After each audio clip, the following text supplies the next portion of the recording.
Bonjour, aller à Los Angeles et visiter son port, prendre le tramway en Ukraine ou atterrir sur les pistes ensoleillées de Casablanca, plutôt sympa comme idée de voyage. Pourtant, ce n'est pas un tour du monde touristique que je vous propose aujourd'hui, mais un tour du côté des métiers des travaux publics. Les ports et aéroports, les routes, les ponts ou les voies ferrées sont réalisés ou rénovés par des entreprises de travaux publics. Tout comme les équipements collectifs avec les canalisations d'eau, les stations d'épuration ou encore les usines de traitement des déchets. Vous l'aurez compris, c'est le chantier qui est au cœur de ces métiers. Sa réalisation obéit à une succession de 3 phases. La phase commerciale de recherche et de montage des affaires, la phase d'élaboration du projet technique qui suit la signature des contrats et la phase de réalisation des travaux. Le plus de ces professions, c'est profiter du beau temps sur les chantiers, construire chaque jour des édifices différents ou conduire une pelle hydraulique bourrée d'électronique avec la précision d'un pilote de Formule 1. D'ailleurs, les entreprises françaises de travaux publics battent régulièrement des records en inventant de nouveaux produits ou de nouvelles méthodes de construction. Mais avant de voir tout ça plus en détail, je vous propose un petit détour du côté du génie civil et de faire un récapitulatif des métiers des travaux publics dans le reportage qui suit. Le génie civil ne réalise pas que des ouvrages d'art tels les ponts, les tunnels et les viaducs. Grâce aux commandes de l'État, des collectivités locales et des instances européennes, le génie civil édifie les infrastructures qui équipent notre territoire. Aéroports, voies ferrées, routes et autoroutes, zones portuaires, etc. Le secteur privé initie quant à lui la construction de nombreux sites industriels d'importance. Les matériaux les plus couramment mis en œuvre sur ces gros chantiers sont environ pour 80% le béton et pour 20% les structures métalliques. Les emplois sont variés et dépendent le plus souvent du type de chantier. Techniciens tunneliers aux compétences pointues pour les travaux souterrains, métiers ouvriers de plus en plus qualifiés de coffreurs, bancheurs ou d'armaturiers pour des ouvrages d'art comme l'Arche de la Défense, grutiers sur grue à tour ou grue mobile et chefs de chantier. Ces professions se caractérisent par une évolution des qualifications, obligation de respect des procédures pour des mises en œuvre de plus en plus techniques et prise en compte des normes qualité de plus en plus impératives. Automatisation et industrialisation sont donc les 2 défis auxquels devront répondre les compagnons dans le proche avenir. Un conducteur d'engin, certaines personnes appellent ça des chauffeurs. Souvent je les reprends parce que je tiens à l'appellation de conducteur d'engin, parce qu'effectivement ça sépare bien la personne qui ne fait que conduire. Un conducteur d'engin conduit, bien sûr, c'est la première chose à faire, c'est les premières formations qu'il va aller chercher déjà dans un centre de formation. C'est des gens qui savent parfaitement conduire, mais en même temps travailler, transformer les terrains sur lesquels on va leur proposer de travailler. Ah oui, on travaille aussi dans la nature, on reforme plus ou moins la nature, on essaye de remodeler pour que ça soit, tous nos chantiers essayent d'être de plus en harmonie avec la nature existante avant notre passage. Je pense qu'il faut être passionné pour conduire des engins parce que sinon on ne tient pas, quoi. Il y a aussi pas mal d'avantages comme pouvoir être à l'extérieur toute la journée, pas rester enfermé dans un bureau. Même si on est enfermé dans une machine, on est quand même toujours au grand air.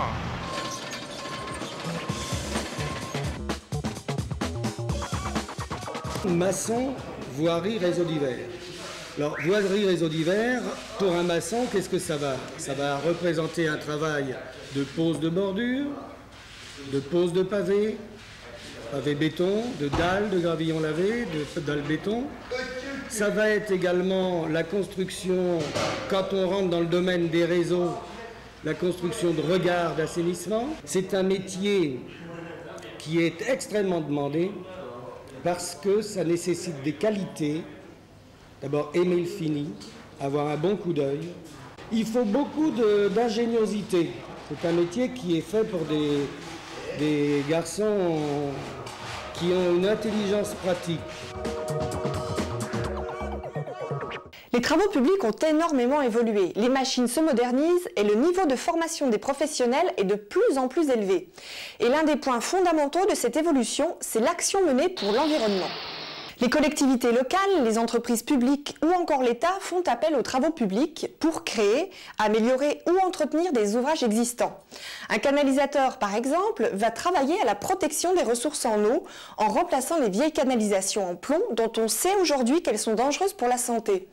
Il peut aussi installer des réseaux pour le passage de câbles et permettre ainsi d'enfouir des lignes électriques. Les Français sont de plus en plus préoccupés par leur qualité de vie, notamment dans la lutte contre le bruit, la préservation du patrimoine naturel ou encore le recyclage des déchets. Et sur ces 3 points, les travaux publics apportent de vraies solutions. Ce sont eux qui construisent par exemple les murs anti-bruit que l'on peut voir le long des routes, pour lesquels ils utilisent des panneaux réfléchissants ou absorbants.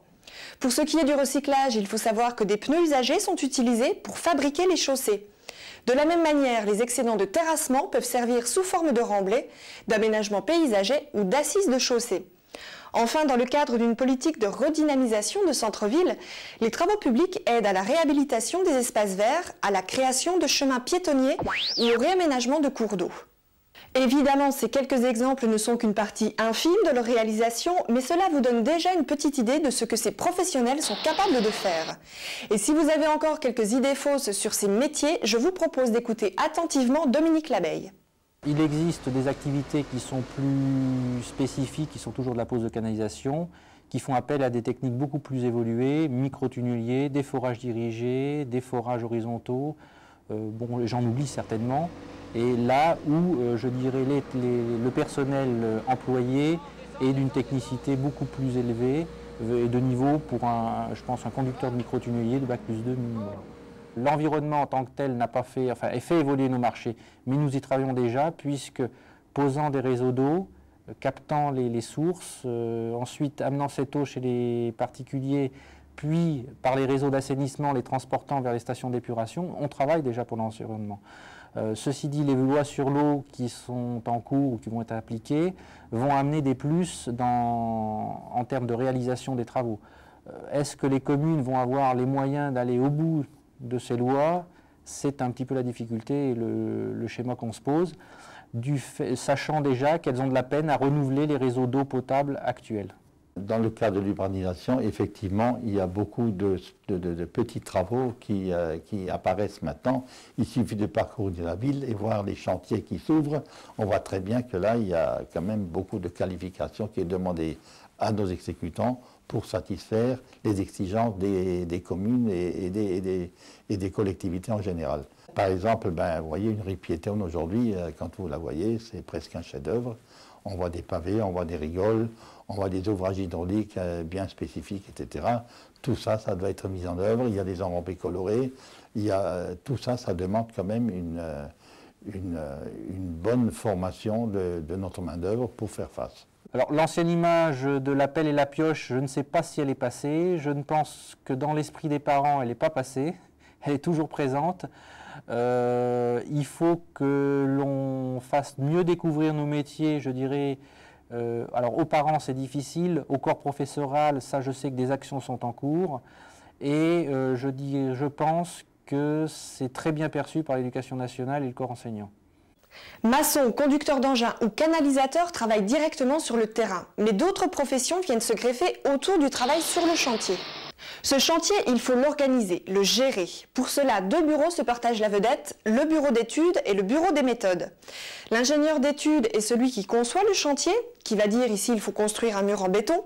L'ingénieur méthode, lui, va chercher des moyens techniques et pratiques pour réaliser ce mur. Il faut de la même manière évaluer les coûts d'un projet et là c'est le responsable étude de prix qui s'en occupe. Il étudie le dossier et fixe poste par poste les moyens financiers nécessaires en consultant les fournisseurs ou les sous-traitants. En amont de tous ces travaux d'études intervient le géomètre topographe. C'est lui qui fait des relevés pour établir des plans afin de préparer le chantier.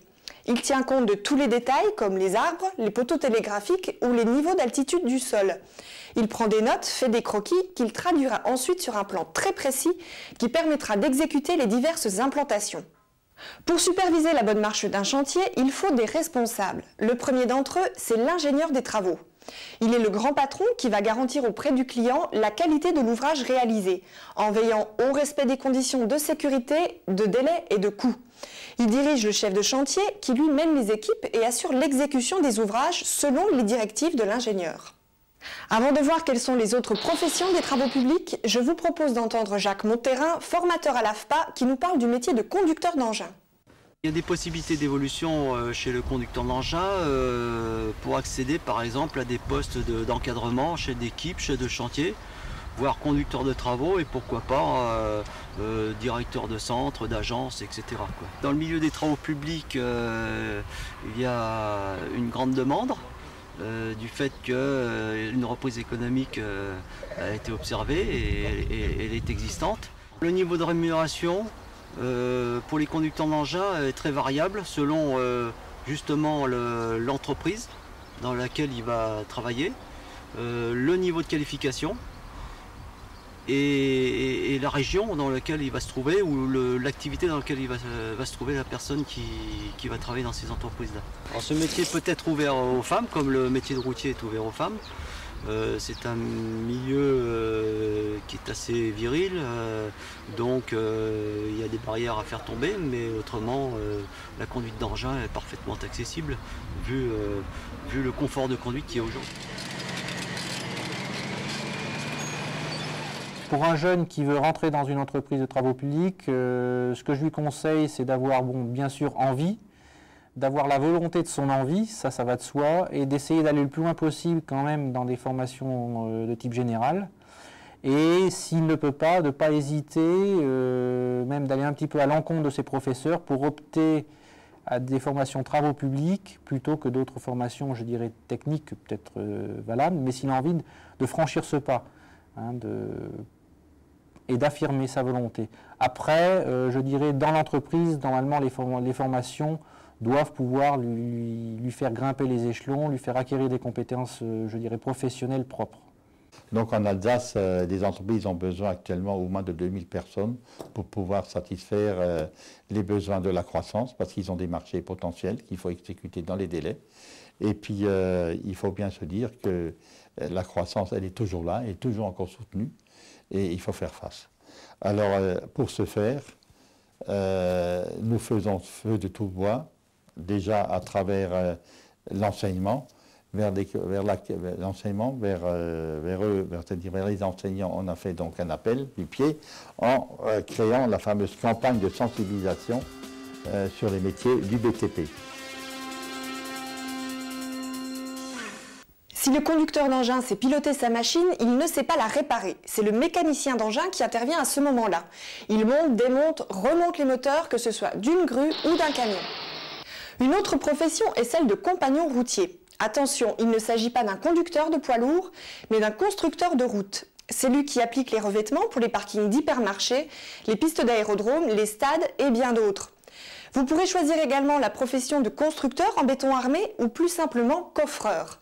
Là, c'est sur les grands ouvrages comme les ponts ou les barrages que le travail se passe. C'est lui qui lit les plans de coffrage fournis par les bureaux d'études et qui réalise les moules en bois qui vont donner la forme au béton armé. Pour terminer cette liste des métiers des travaux publics, il ne faut pas oublier le charpentier métallique. Il fabrique les pièces de fer des ouvrages de charpente et son travail se passe la plupart du temps en atelier où il réalise ses soudures. Maintenant que vous connaissez les métiers, il faut se poser la question de l'emploi. Vous n'êtes peut-être pas sans savoir que les travaux publics ont connu une grave crise qui a touché l'ensemble du secteur de la construction. Sauf que depuis quelques années, on ne souhaite qu'une chose, c'est améliorer notre cadre de vie et protéger l'environnement. Comment? Eh bien en créant des espaces verts, des pistes cyclables, des zones piétonnes, en luttant contre le bruit, en améliorant la qualité de l'eau et j'en passe. Alors forcément, tous ces besoins se sont traduits par une sérieuse reprise de l'activité sur le marché intérieur et qui n'est pas prête de s'arrêter. Le secteur des travaux publics, c'est 5500 entreprises partout en France qui ne demandent qu'à recruter de jeunes diplômés. Alors n'hésitez pas, il y en a sûrement une près de chez vous.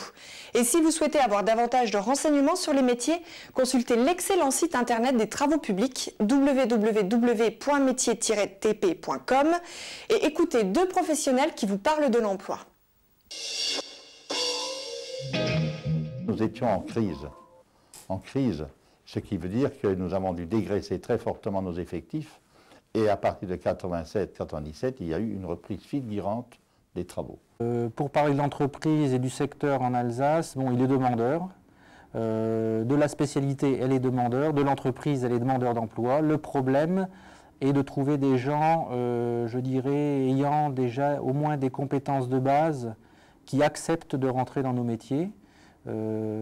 Justement, sachant que maintenant on n'a plus affaire à des manœuvres et qu'il faut quand même des gens qui aient un bon bagage de base, on est un petit peu en balance avec l'éducation nationale qui oriente vers nos métiers, je dirais un petit peu ceux qui n'ont pas pu suivre ailleurs. Or maintenant, du fait, même dans les techniques traditionnelles, de ce qui est demandé aux gens de chantier, on ne peut plus se satisfaire de ce personnel. Il en faut d'autres qui est souvent dirigé vers d'autres activités, hélas pour nous. Les jeunes ne voient pas les gens travailler sur chantier, ils voient la pénibilité du chantier, ils voient les intempéries, il faut travailler par temps de pluie, par temps de gel, et puis ils ont dans la tête que ces métiers sont mal payés. Et ce n'est pas vrai en définitive. Quand vous regardez ce que nous payons actuellement, nos ouvriers qualifiés, nos ouvriers professionnels, c'est quand même important. Par exemple, je ne parlerai donc surtout de l'enseignement, donc des gens qui ont fait le CAP, un jeune ayant son CAP, dès qu'il a son CAP, parce qu'il gagne 40% du SMIC pendant le CAP, mais quand il a quand même le SMIC, et tout de suite, quelques mois après, il évolue à 1000, 1500 francs au-dessus. Et je peux vous citer des cas, des gars qui ont fait le CAP, qui sont retrouvés 6 mois après avoir passé le CAP, avec un salaire de 10 000 francs net. Les métiers les plus demandés, c'est les conducteurs d'engins. Ce sont les ouvriers professionnels polyvalents en génie civil et VRD. Donc les gens qui savent poser des pavés, effectuer une petite canalisation, faire des petits travaux de maçonnerie, etc. Surtout pour des ouvrages dans les communes où actuellement on rivalise d'ardeur pour faire presque des monuments. Hein, les traversées de nos villages, c'est des monuments maintenant. Ça devient très esthétique et ça coûte. Mais ça demande aussi beaucoup de qualité par des entreprises. L'AFPA propose toute une série de formations liées au métier des travaux publics et qui vont du géomètre topographe au conducteur de travaux. Pour le géomètre, un niveau de terminale de préférence scientifique ou technique vous sera demandé. Certaines qualités sont aussi requises pour intégrer cette formation, comme une bonne vision ainsi qu'une capacité d'adaptation et d'organisation. Un géomètre peut évoluer, s'il le souhaite, vers la profession de conducteur de travaux. Vous pouvez aussi vous former au métier de chef de chantier en vous spécialisant soit au niveau de la canalisation, soit au niveau des routes. Pour ces deux métiers, il est indispensable que vous ayez le permis de conduire en véhicule léger. Le permis poids lourd, lui, est largement recommandé si vous souhaitez vous former au métier de conducteur d'engin. L'AFPA propose deux possibilités, la conduite de pelle hydraulique ou la conduite de booter, qui est en fait un tracteur à chenille équipé d'une lame droite. Vous pouvez vous diriger vers les métiers de technicien supérieur d'études en béton armé ou en construction métallique. Dans les deux cas, votre profession peut évoluer vers des services commerciaux, vers le métier de chef de bureau de dessin ou encore d'ingénieur. D'autres formations vous sont proposées comme conducteur de travaux, mécanicien d'engins de chantier ou chef d'équipe en voirie et réseaux divers. Difficile de toutes les détailler ici, alors n'hésitez pas à consulter les sites de l'AFPA ou de TFS. Par contre, si vous souhaitez savoir comment se passe une formation dans un centre AFPA, regardez ce reportage.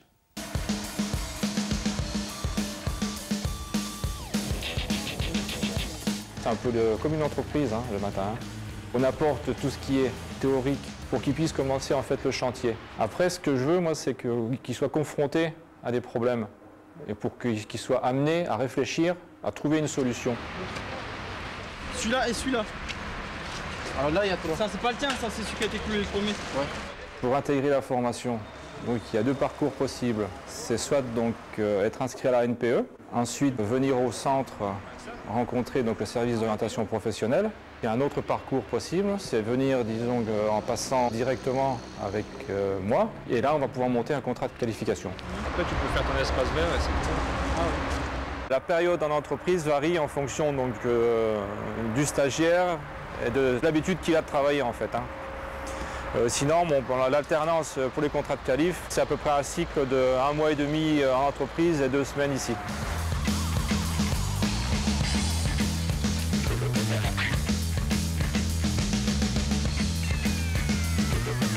Ça fait maintenant un an et 1 mois que je suis ici, quoi. Donc je suis environ 3 semaines en entreprise et 1 semaine ici. On passe 2-3 heures en théorie. Et après on va dehors, on fait la pratique. S'il y a quelque chose qui ne va pas, on va le voir, il nous explique et on refait, quoi. C'est ça qui est bien, ce qu'on ne peut pas faire en entreprise. On n'a pas le temps en entreprise, il faut d'expliquer, il faut du rendement, il faut que ça rentre.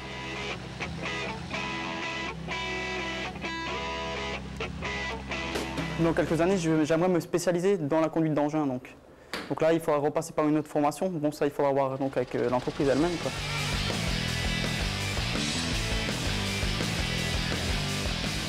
nettoyer derrière, hein, compacter par couche. Ah, mais c'est suffisant en fait pour... À la fin de cette formation, tous les stagiaires passent donc un examen qui est en fait sur une semaine et qui est en fait équivalent à un CAP.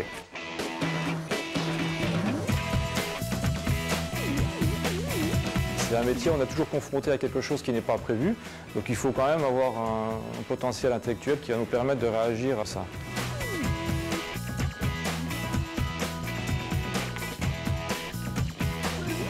J'ai encore pas tout à fait une année de formation et au bout, c'est une embauche, je crois, qui est au bout.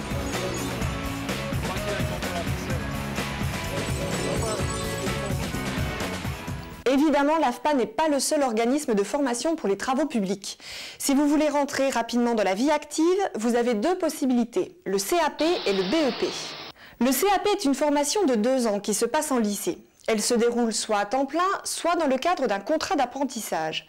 Vous obtiendrez ainsi un niveau d'emploi qualifié. Le BEP, s'il se déroule de la même manière, vous apporte à la fois un contenu technique et une culture générale. Tout titulaire d'un CAP ou d'un BEP a la possibilité de poursuivre sa formation afin de se perfectionner. Il peut se diriger soit vers un DUT, soit vers un BTS. Une fois ces diplômes en poche, qui vous mèneront à un poste d'encadrement, vous pouvez intégrer une école d'ingénieurs qui, elle, vous mènera à des postes de direction. Quelques écoles parmi les plus connues sont l'ENPC, l'École nationale des ponts et chaussées, ou l'ESTP, l'École spéciale des travaux publics. Une autre possibilité de formation est celle effectuée chez les Compagnons du Devoir. Ils offrent une formation de mécanicien agricole travaux publics et une formation de maçon VRD, voirie et réseaux divers. Durant toute la durée de leur apprentissage, les jeunes partagent leur temps entre une entreprise et l'un des centres de formation d'apprentis des Compagnons du Devoir. Ils sont sous contrat d'apprentissage et rémunérés au minimum à 50% du SMIC. Cet apprentissage est basé sur le voyage, appelé Tour de France, pendant lequel le jeune itinérant multiplie les expériences professionnelles et culturelles. Il est alors sous contrat de travail et change de ville 1 à 2 fois par an. Sur le Tour de France, l'obtention des diplômes n'est pas une fin en soi, cependant les aspirants ont la possibilité de se présenter selon leur métier au brevet professionnel, au brevet de maîtrise, au baccalauréat professionnel ou au brevet de technicien supérieur. Les travaux publics cherchent des jeunes avec un niveau de plus en plus élevé. Alors si l'un de ces métiers vous tente, renseignez-vous sur les formations qui existent, soit auprès des compagnons, soit auprès des CFA, les centres de formation des apprentis. Les jeunes qui sont dans les entreprises, et donc déjà salariés de l'entreprise, peuvent se former et se perfectionner avec les AFPA par exemple, ou avec les Compagnons du Devoir, avec des stages donc en alternance entreprise et puis AFPA. Ce qui me plaît dans le métier du génie civil, c'est qu'on travaille dehors et c'est intéressant de voir ce qu'on fait à la fin du chantier. C'est impressionnant. J'ai fait des missions d'intérim, dont une dans le génie civil, ce qui m'a plu. Après, j'ai été à la MPE et j'ai trouvé qu'il y avait un contrat de qualif dans le génie civil. J'ai été à la réunion, à l'entretien. Ils m'ont fait ça a marché, ils m'ont donné une période de 15 jours. Dans 28 semaines de théorie à l'AFPA de Lavanne, ça a marché. En termes de formation, maintenant je préfère faire appel à des formateurs qui viennent dans l'entreprise et former réellement les équipes ou le personnel aux techniques de l'entreprise. Et sur des formations courtes de 1 à 2 jours maximum, on s'est aperçu que des formations, je dirais longues, sorties du contexte professionnel ou d'entreprise, avaient beaucoup moins d'impact et d'un certain côté étaient beaucoup plus coûteuses pour l'entreprise et moins bénéfiques bien sûr pour le salarié et l'entreprise. Pour avoir tous les renseignements nécessaires sur les formations, les métiers ou si vous êtes à la recherche d'un emploi, vous pouvez consulter le site internet de la Fédération nationale des travaux publics www.fntp.fr ou encore le site de l'ANPE. Maintenant, vous avez toutes les clés en main pour vous lancer dans ces métiers. Alors dites-vous bien que chaque chantier est une aventure et que quoi que vous fassiez, vous ne construirez jamais 2 fois la même chose. Et mesdames, n'hésitez pas non plus car la profession s'ouvre de plus en plus aux femmes. Elles sont chaque année plus nombreuses à se former dans les écoles de la profession, de l'apprenti à l'ingénieur. Leur plus, c'est leur sensibilité à tout ce qui touche au cadre de vie, à l'environnement et à la santé. Et leurs exigences par rapport à la sécurité est un atout sérieux sur les chantiers. N'oubliez pas, les travaux publics français sont particulièrement performants sur les marchés extérieurs. Beaucoup de jeunes Français sont ainsi employés sur les grands chantiers internationaux, comme ce fut le cas pour le pont Rion-Antirion reliant le Péloponnèse à la Grèce ou le stade olympique d'Istanbul. Alors si vous voulez voir du pays, relevez des défis et profitez du grand air, foncez et bonne chance. Ciao!